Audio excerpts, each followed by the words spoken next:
Türkiye Cumhuriyeti, İsrail ve Amerika'nın İran'a karşı savaşında ve yerli işbirlikçilerine, Şah, ruhanilerin, Xalq Mücahidlərin İttifaqına qırmızı ışıq yandırıb İranın bütövlüyünün qorunmasında öz sözünü deyən dövlətdir.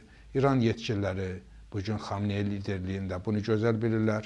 Bu başarı Pezeshkianın başarısıdır. Belə bir Pezeshkian liderliyində olan İran, yeni bir İran kimi artıq dəyərləndirilməli. Həsən Ruhani kimi paralel dövlətin güc mərkəzləri Türk amilinin qarşısında dura bilmədiklərinə görə İran islahatlara gedəcək. Türkiyə Cumhurbaşqanı Sayın Erdoğan da elan elədi ki, bəli, İranda böyük problemlər var, sorunlar var.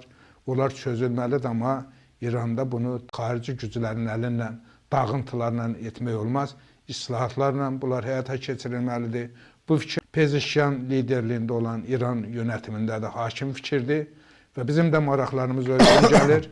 Biz bu ildən, indidən artıq İran adlanan Azərbaycanda böyük islahatlar olacağını gözləyirik. Böyük dəyişkənliklər olacaq.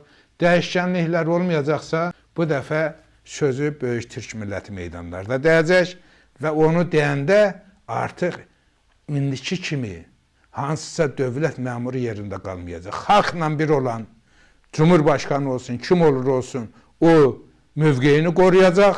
Amma xalqa qarşı, böyük Türk millətinə qarşı dirənən bütün güclər darmadağın edilir.